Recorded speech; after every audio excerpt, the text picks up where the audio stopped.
Hi, my name is James Shepard, and this is a Merchant Sales Insight. Today, I want to talk to you about the power of payments expertise. Now, what I'm going to do today is I'm going to give you a little behind-the-scenes look, a little kind of insider's look into how we have structured ISOAMP, which is the sponsor of this edition. It's a company that I own. I started it from scratch. In fact, I even personally did the computer programming work on the very first version of it, and fortunately all that code has been replaced by real developers. But I'm very proud of it. We started it from scratch 7 years ago. And so I'm going to give you a little behind the scenes look into that. But I want to start by talking about the power of payments expertise, okay? You're in the payments industry if you're watching this video. I'm assuming you are. And so I would encourage you to become an expert at payment processing, okay? You say, well, James, that sounds really obvious. Okay, are you? Do you understand how interchange works? Do you understand interchange optimization? Are you following other industry experts like Elena Smith from Secure Bank Card? Are you reading the green sheet? Are you looking at different industry publications? What are you doing to make sure that you are an expert in the payments industry? Because the payments industry is changing rapidly. And there are a lot of opportunities out there that are available to you, but those opportunities are going to be limited if you really don't deeply understand how the payments industry works.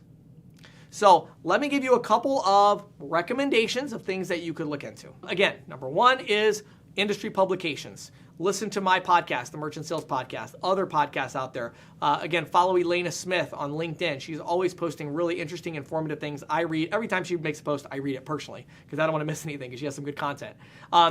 The green sheet, other publications in the industry, right? Taking a look at these things. Are you truly an expert? And you say, well, is that even important anymore, James, with all the, now it's integrated technology and it's all these different things. Yeah, but when you're a payments expert, that can set you apart, okay? When you have a conversation with a business owner, with a software company, they are going to be able to tell if you deeply understand how payment processing works. And when you deeply understand it, it is really going to help you to be successful in this industry. So last tip I'll give you on that is you should all be taking a look at the ETA CPP certification. Now, full disclosure, I am not ETA CPP certified. However, I plan to get certified.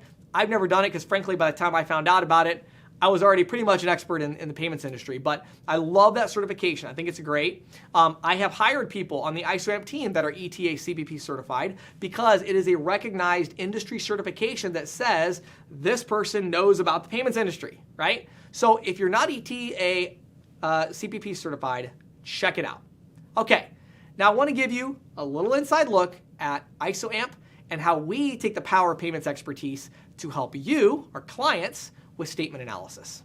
So what happens when you upload a statement to ISOAMP? If you don't know what I'm talking about, head over to getisoamp.com. It's getisoamp.com. Getisoamp.com, by far and away the leader, almost the only really, full service statement analysis provider. Okay, so head over there and check that out. We're used by 300 and something ISOs right now that use us along with a lot of individuals. Okay, so what happens when you upload a statement to a system like that?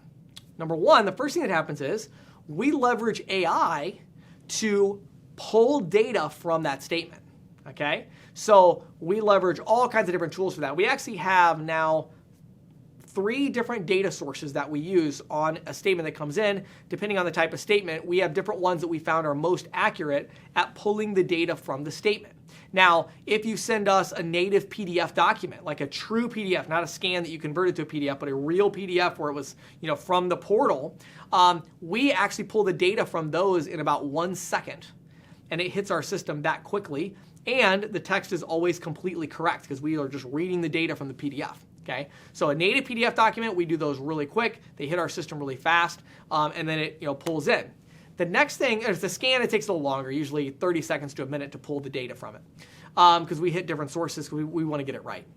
Well, once it hits our system, we identify next what type of statement it is. Now, this is one thing I wanted to clarify that I think is interesting for us.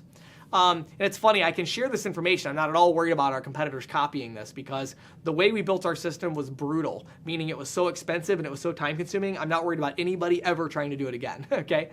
We don't use AI really in the true sense of it. We don't use AI after the data pull from the statement.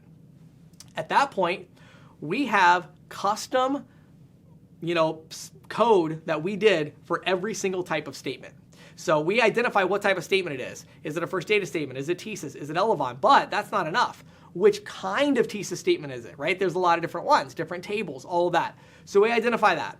Then we have an automation that takes all the data from the statement and then converts that data into what we need for our system, right? So we need to know, okay, we see a couple of numbers here.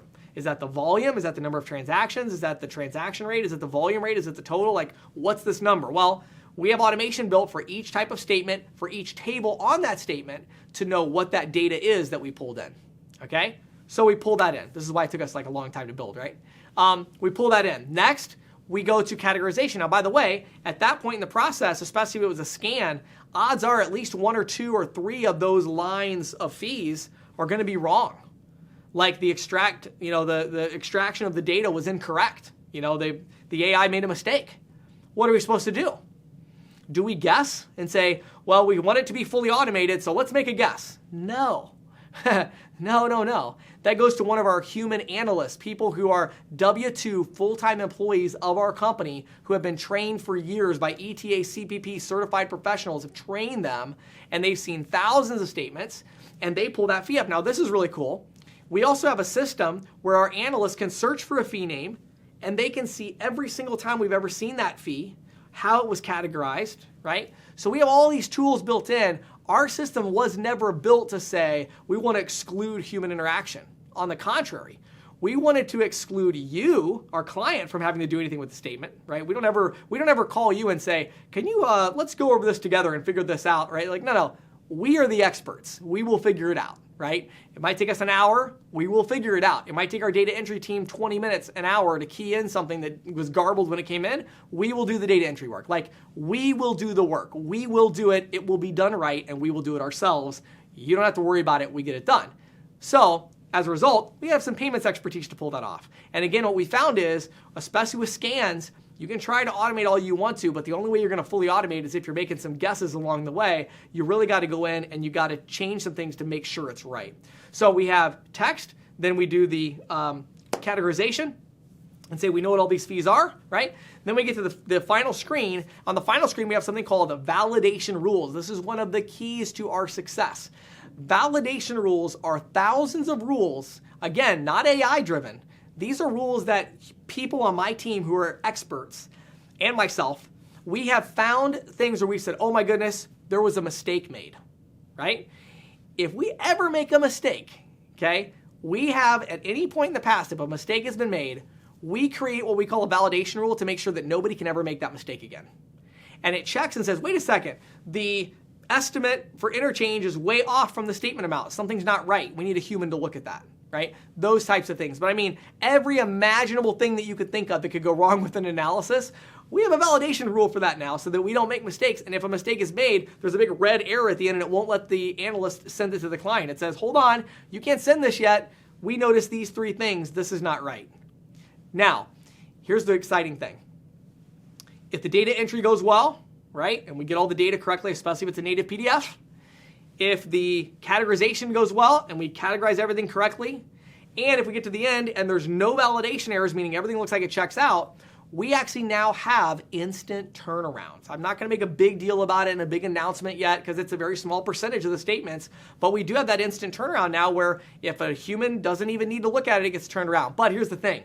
It is a tiny percentage, and the reason why is we have very stringent guidelines because we want to make sure that if we're going to say, hey, we just instantly turn this around to you, you better believe that we want that thing to be, totally accurate and correct.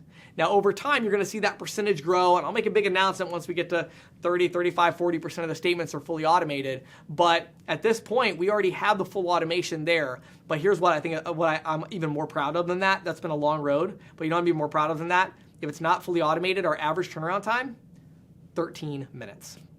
So this has been a Merchant Sales Insight. I hope that you will take it seriously about getting your own merchant sales experience and getting payments expertise. And make sure you head over to getisoamp.com and check out ISOAMP, the leader in full service statement analysis.